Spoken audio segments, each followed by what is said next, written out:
entertainment. We don't know how this is going to pan out.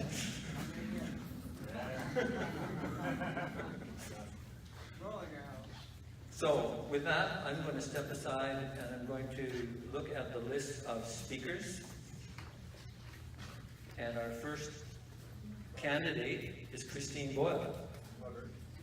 Yes, Michael. 3 minutes with over 20 of us, will be over an hour. Is it possible that we reduce it to 2? You're welcome to do that yourself if you wish. And I know you're anxious to get questions from the floor, so we've got 3 minutes times 20 is 1 hour, so if you're really efficient. Okay, here we go. Christine Boyle.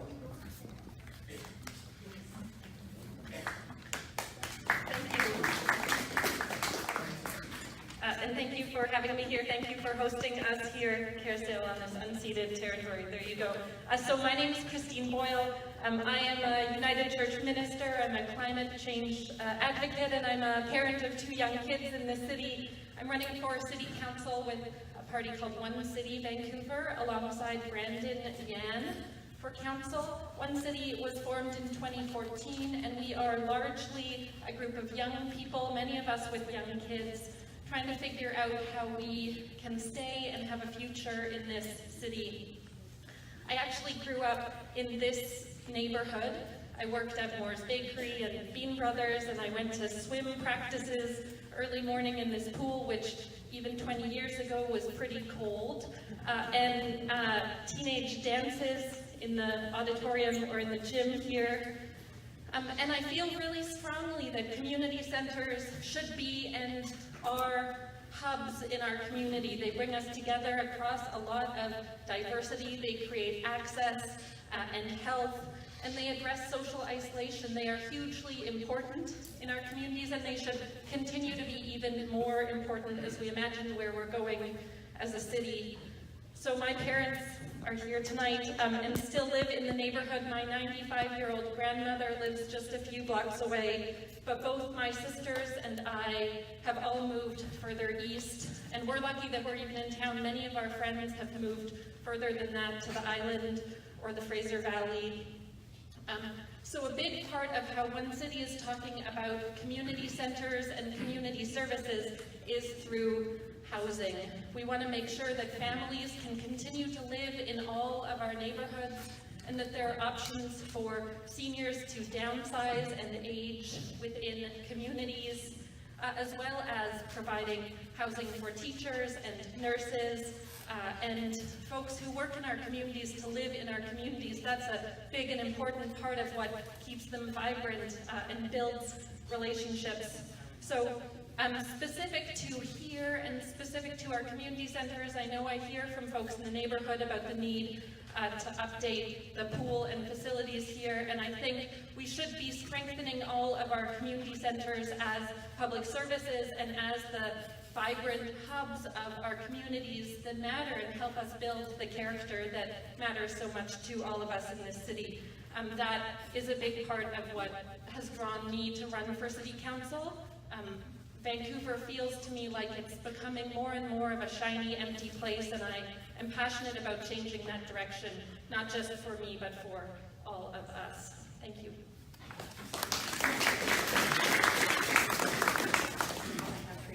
I can say that they bring seniors together and they help combat social isolation. I can say that they provide healthy eating programs, the obvious about recreation and other facilities, that they help families by providing childcare services. They bring kids together and enjoy the delights of various playgrounds, and I could go on about the role that they play. But what I want to do is talk about a few specific examples. So when you think of the fact we have 24 in the city and we have more than 24 unique neighborhoods, our community centers reflect the unique spirit and the character of each of those neighborhoods. They are able to adapt their programming to suit local needs, and they're able to serve the needs of the communities that vary so much because we have so much diversity in our city and we're able to celebrate that. So for me, community centers mean that it is the joy on the faces of the people at Marpole when they learn that their community center is going to be renewed on the existing site at Oak Park, because we fought for that.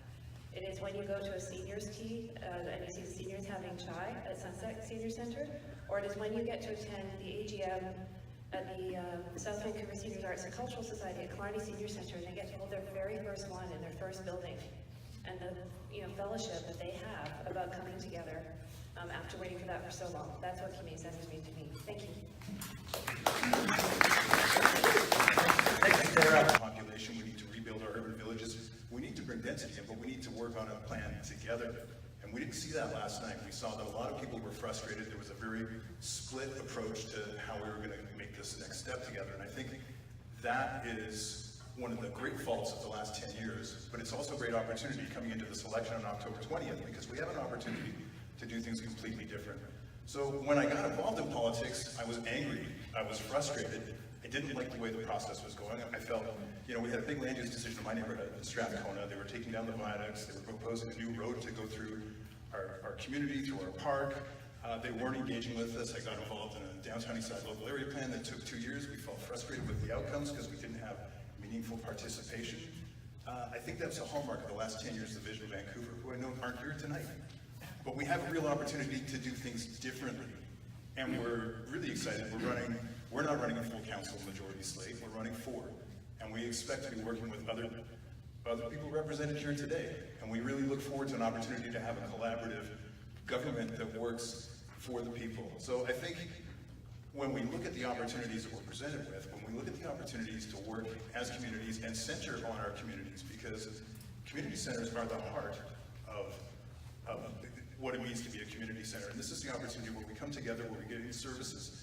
I just met a woman out in the hallway who is frustrated. She's trying to find services for an elder in the community and is feeling that there's not enough opportunities to get decent housing.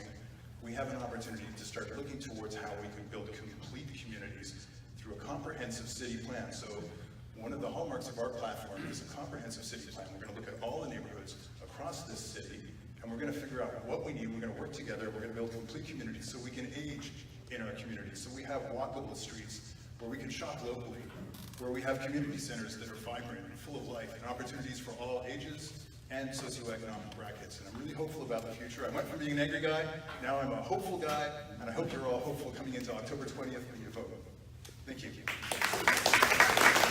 We're on the unceded territory, unceded and stolen territory of the Musqueam and Squamish and Tsleil-Waututh, and thank them for their good care of the land and all these millennia. I am a former co-councillor. I served back in 2002, 2005, and I was also on the school board before that. So I do have some elected experience under my belt. I've got a long life of being active in the community. When the kids were in school, as a parent, I was active. I also worked on renovating Grays Park, which is our local park east of Fraser, and also worked on city plan, a plan that could have, if implemented, solved maybe many of the problems we've been facing over the last while. Certainly could have been worked out better, but it was left to die on the vine in many ways. Also, a big part of what I've been involved in is trying to get more transit. Transit, pedestrian safety, bikes, bikeways, all these things that would get people out of cars and help us save the planet. I really think that's a kind of central theme for us. And of course, part of that then, needing less fuel. Maybe we don't need Trudeau's now pipeline. And I'm running with COPE. I'm running with Jean Swanson, who just got arrested. You probably heard lots about her in the paper for her protest against the Kinder Morgan pipeline. And I'm also running with Derek Key. Park Board COPE candidates are Gwen Giesbrecht and John Irwin. All of us are a team of working out things that we believe in the community. I do want to acknowledge the long and unique history of Vancouver's community centers. I know and have all long respected, honor that, how long citizens took the initiative historically and pressed government, approved taxes, did the work themselves, and created what became now this wonderful system throughout our city of the sports facilities, swimming pools, ice rinks, community rooms, all the things that we treasure. I also acknowledge the incredible variety of programs, the simply wonderful things that are offered and specialized for kids, for seniors. Am I already out? 30 seconds. Good, that went fast. What I want to say, our main problem for the future is that we're becoming a city for the rich. And that means that many of the programs here and facilities cannot be accessed by many kids, by many families who just don't have the money. I think we've got to really think about how we reduce all those barriers and how all these facilities can be available freely to everyone across the city. Thanks. Tonight. So thank you again for being here. Community centers will always be near and dear to my heart, and you'll always have my word that I will stand up for the community center associations and all the volunteers. So thank you again. Have a good night. And this is a serious issue. We just lost 500 kids this year, and that means we're getting less funding for our schools, which means we're cutting programs. So when we're looking at the funding we have for our schools, when we lose children, we don't lose the size of our schools. We're not losing the amount of classrooms. What we're losing is this after-school activities, those other components to it. We have Strathcona trying to get food for the kids before school. We're going to make sure that kids aren't going to school hungry. If we want to have families stay in Vancouver, kids need to go to school with food in their belly. We need to make sure it's easy to bike to school. North Van is an amazing bike program where every single one of their elementary schools but one, it has got a safe route to bike to. We need to look at that in the city of Vancouver and make sure that our elementary schools are safe to bike to. And I know they said not housing. Housing is the #1 thing we need to focus on. We need to make sure we have family housing, because if we don't, we're going to continue to lose our young families, we're going to continue to empty out our neighborhoods, and our schools will need to be closed down, and that is not what we need. We need to do the opposite and build around our schools and create those connected communities, those complete communities that we grew up in, we know Vancouver can have again, and that's what we need to focus on, because without it, we're changing our neighborhoods. Downtown doesn't have enough schools. We need to support that city council. We need that West End school built. We can't send our kids over to North Van and expect for them to come back. We can't expect our families to move to Surrey and come back because we're going to provide it. Transportation needs to be cheaper, childcare needs to be cheaper, and food needs to be cheaper so we can keep our families and grow our communities. Thank you.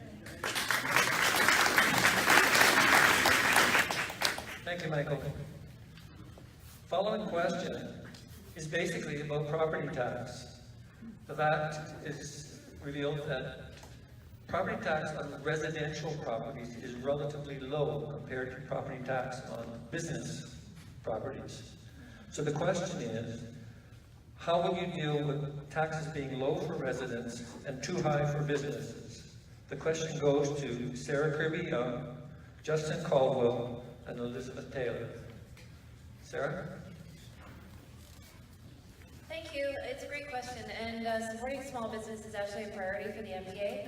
Ken Sim is our candidate for mayor, and he is a small business owner. He owns a couple of businesses. He started a company called Nurse Next Door, which helps seniors stay in their homes and provides a lot of services for them, and also Rosemary Roxall Bagel Company. So he's experienced firsthand the difficulty of trying to get a business open and the cost of permitting it, as well as keeping it open. We just released this week our policy on supporting small business, and we want to look at advocating for shifting that tax burden, because if you look at what's happening now as our businesses are blowing out, which is impacting the character of our neighborhoods, is that the businesses cannot afford to stay, because when you have a new condo building that's coming into the market, and that business that's a small one and in a building that has not been redeveloped is getting taxed as if it had been, they simply cannot afford it. And we need to support that because it's part of the character of Vancouver and who we are. And those are our residents. So we're fully committed to revisiting that tax burden. And on the residential property tax, the other thing I want to say is that we want to make sure that people are getting value for money. One of the things that we see is that our community center facilities, for example, are so important to people, and residents feel we should be spending more on them. However, that hasn't been the case at City Hall. Most of our community centers are built in the 60s, 70s, and the 80s. They're aging dramatically. We did a facility condition index study. We pushed that at the park board this year, and if you look at it, right now they're rated, some of them are rated fair or good. In 9 years, the majority of our community centers across the city are going to go to poor or critical state. So we're very conscious of making sure that we spend your residential tax dollars on things that matter to neighborhoods like community centers, and then we make sure that we're trying to reduce the burden on the small businesses